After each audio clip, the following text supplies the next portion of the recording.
Hello guys. তো আজকে আমি বিজনেস প্রপোজাল নামক একটি রোম্যান্টিক ড্রামা নিয়ে হাজির হলাম।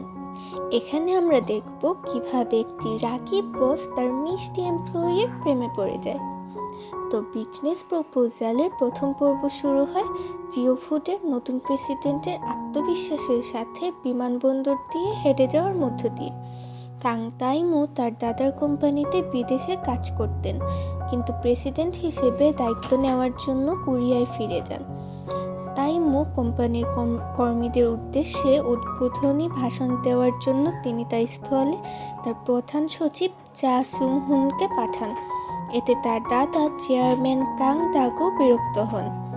জিও ফুড গবেষক শিন হারি মিটিংয়ে তাইমুর অনুপস্থিতি মজার বলে মনে করেন। আজ তার জন্মদিন এবং সে তার ক্রাশ লিমিন ওয়ের কাছ থেকে সেই রাতে তার রেস্তোরাঁয় তার সাথে দেখা করার বার্তা পায়।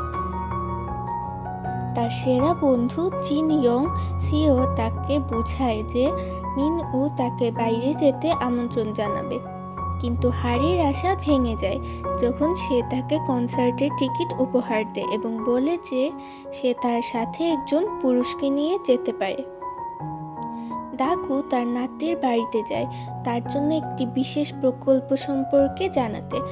সে তাইমুকে তার স্ত্রীর সাথে দেখতে চায়, তাই সে অভিজাত ব্যবসায়িক জগতের মহিলাদের সাথে তার জন্য 20টি অন্ধ তারিখের ব্যবস্থা করে।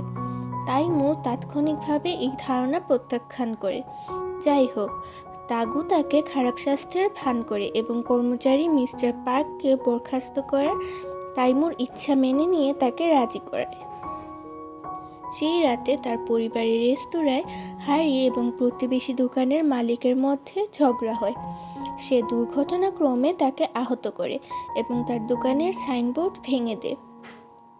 এখন তাকে ক্ষতিপূরণ দেওয়ার জন্য একটি বড় অঙ্কের টাকা নিয়ে আসতে হবে। পরের দিন হারি ইয়ংসিওর সাথে দুপুরের খাবার খায়।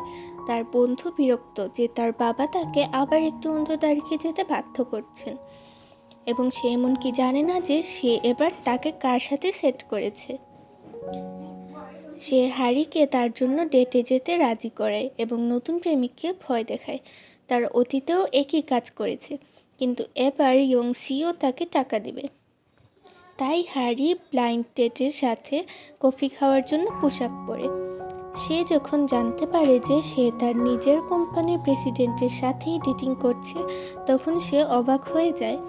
তাকে বিরক্ত করার জন্য সে সব কিছু করে, কিন্তু তাইমু তাতে কিছু মনে করে না। তবুও সে মোটামুটি নিশ্চিত যে ডেটের শেষের দিকে সে তাকে যথেষ্ট ভয় দেখিয়েছে। সে ইয়ংসিওকে তার সাফল্যের কথা জানায় এবং তারা কারাওকে দিয়ে উদযাপন করে। কিন্তু তাইমুর ধারণা ভিন্ন। আরও 20 জন মহিলার সাথে ডেট এড়াতে সে ইয়ংসিওকে বিয়ে করার সিদ্ধান্ত নেয়। যখন ইয়ংসিও জানতে পারে, তখন সে এই জগাখিচুড়ি পরিষ্কার করার জন্য হারিকে অনুরোধ করে। পরের দিন জিও ফুডে হারি তাইমু এবং দাগু এর সাথে দেখা করে। সে সব সময় তাদের দিকে পিছন ফিরে থাকে, কিন্তু তাইমু তার পরিচয়পত্র দেখে তার নাম জানতে পারে। সে বুঝতে পারে না যে ইয়ংসিও হিসেবে নিজেকে উপস্থাপন করা মহিলাটিই ছিলেন, কিন্তু সে তার নাম চিনতে পারে। হারি ছিল বাকেট লিস্ট ফিশ এর দায়িত্বে থাকা কর্মচারী।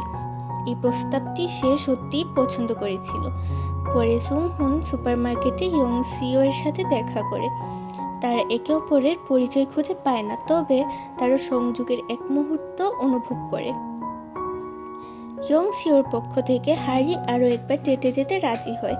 সে তাইমুকে বলে যে সে তাকে বিয়ে করতে অস্বীকৃতি জানায়। সে কিভাবে এমন একজনকে বিয়ে করতে পারে যাকে সে চেনে না। সে তাদের 10টি ডেটে যাওয়ার প্রস্তাব দেয় যাতে তারা ইয়ংসিও সিদ্ধান্ত নেওয়ার আগে একে অপরকে জানতে পারে, তবুও সে তাকে প্রত্যাখ্যান করে।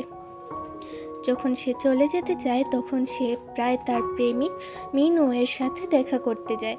সে ভয় পায় সে তাকে একজন সোশ্যালাইটের পোশাকে দেখতে পায় না। পর্বটি শেষ হয়ে হারি তার নিকটতম গাড়িতে উঠে যাকে সে প্রত্যাখ্যান করেছিল তার মুখোমুখি হওয়ার মাধ্যমে তাইমু।